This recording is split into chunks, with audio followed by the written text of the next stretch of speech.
Hey, welcome back to the channel. If you're new here, welcome.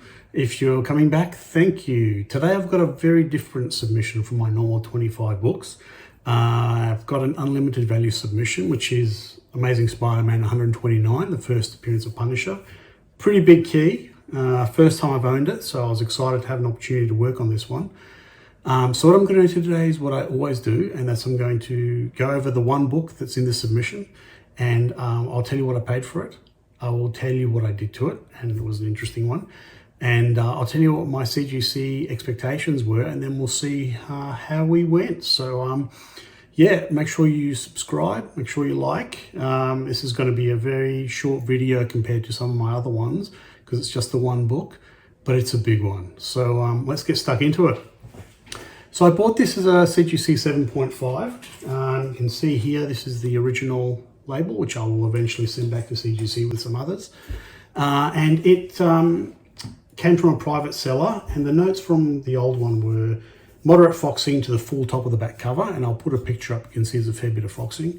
Very light spine stress lines, light creases to the bottom of the front cover, light multiple stains to the front cover, and very light multiple fingerprints to the front cover. So a lot of these things, I looked at that, I thought very fixable. I can work the foxing, I can really try and reduce that.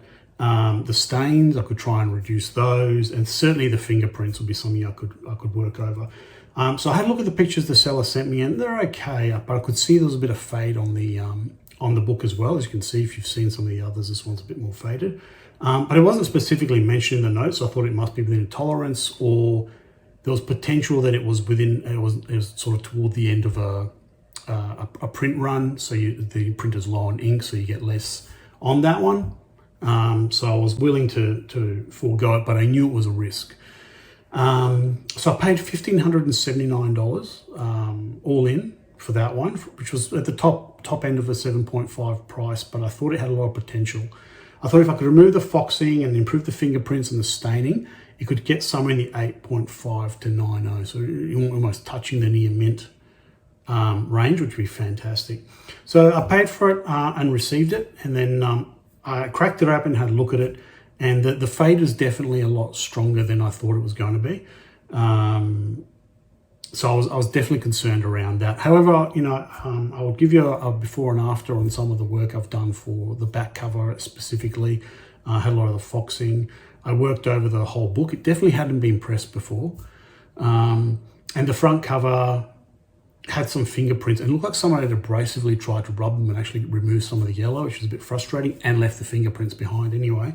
So I was able to very easily reduce that and get rid of the fingerprint stains.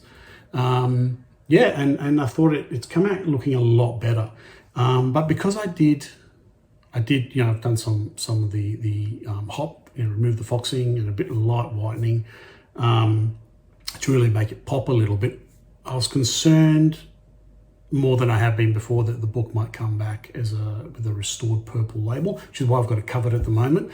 It was definitely a concern because you go to the unlimited value, I expect to get more experienced graders and have the book a lot more scrutinized. So I will reveal that I got a blue label at least. So when I got the grader notes back, that was a relief, because that was definitely a risk. I was sweating over that one. And it's not in person here because I am going to get it straight sent to the consignor. This is for sale. You know, I bought it to try and flip it a little bit for a bit of a profit, and hopeful of that profit. So my notes were basically that, you know, the foxing has been removed, and I've shown that. I thought it was, with the creases and the little issues it had, it was probably going to max out a VF plus 8.5, and then to account for the fade, I thought, you know, it could easily probably just get a 7.5 again, even though it presents so much better than it did initially after a clean press and removing that foxing. It looks a lot better. You know, the front cover definitely had some issues. Like I said, the color rub had come out, just things I could not treat really. And there were definitely a few light creases sort of around there. But the main concern was the fade, and I just didn't know how that was going to get graded. So I set a CGC expecting 7.5 to 8. At least 8 would at least give me some of my money back, maybe a tiny profit. And yeah, hopeful, having not done an unlimited value submission before, and CGC came back with,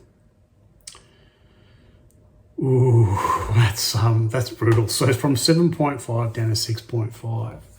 And the graders notes are spine stress lines, wear on all corners, which is fair, fade top of front cover, and crease left top of front cover. And the crease was there before, and they've specifically mentioned the fade, but there's no foxing mention, which obviously I've removed the bulk of it. The stains and the fingerprints and other things. And it's a shame because it presents so much better than it did before. It's very nice looking 6.5. Yeah, so a loss. I paid $1,579 for the top end for the 7.5, and the value I'm expecting is $1,200. So with all the costs for me to ship it there, the insurance, the grading, I'm out of pocket about $564. So a fairly significant loss on this one.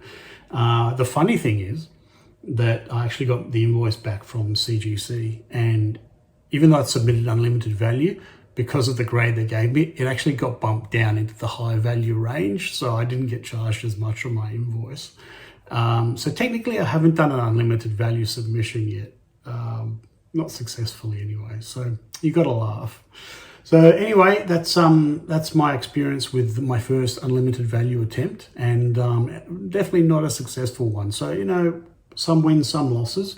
My strengths are definitely raw to slabbed and understanding the value propositions there at this point. Haven't had any success cracking for an upgrade, but I will persist. So if you watched this far, thanks for watching. Thanks for sharing my pain, and I hope to see you next time.